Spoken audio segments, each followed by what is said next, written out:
Hello everyone, welcome back with me, Ipana Mangkufina Boristahang. Here, Ipana ingin membahas sebuah buku yang sangat terkenal. Tapi terkenalnya ini bukan hanya di Indonesia.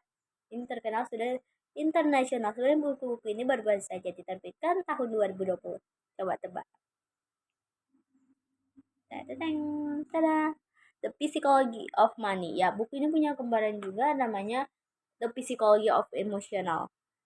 Sebenarnya lebih baik sih kita mengelola emosional kita dulu baru itu money, karena money ini kita cara kita mengontrol uang itu juga bagaimana cara kita mengontrol emosi kita, jadi itu saling berhubungan bukunya. Untuk yang emosional mungkin lain hari Pana akan membahasnya. Di sini Pana akan membahas apa sih yang isi di dalam buku ini yang ditulis oleh Morgan Housel. Nah, seperti yang Pana tadi bilang, emosional perilaku kita itu sama mempengaruhi bagaimana cara kita mengontrol duit. Dan kalian tahu gak kenapa kata kaya itu semakin kaya, miskin semakin miskin? Itu bukan hanya karena korupsi, tapi orang kaya itu dia tahu bagaimana cara mengelola duit. Sedangkan orang miskin itu belum tentu tahu cara mengelola duit.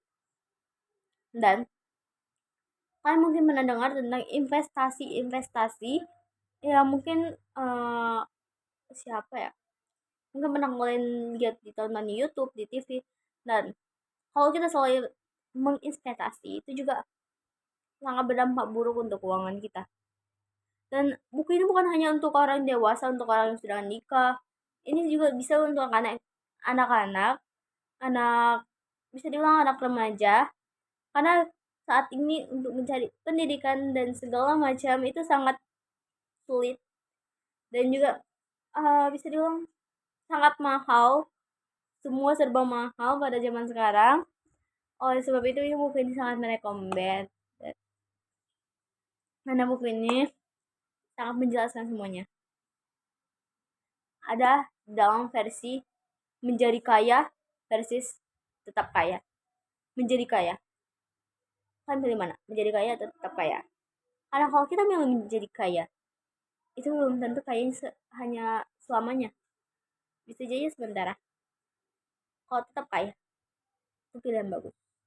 Karena kita tetap kaya, itu artinya kita bisa juga mengontrol duit kita. Mungkin di sini yang benar tidak mau mengerti karena kata-katanya itu pakai uang dolar.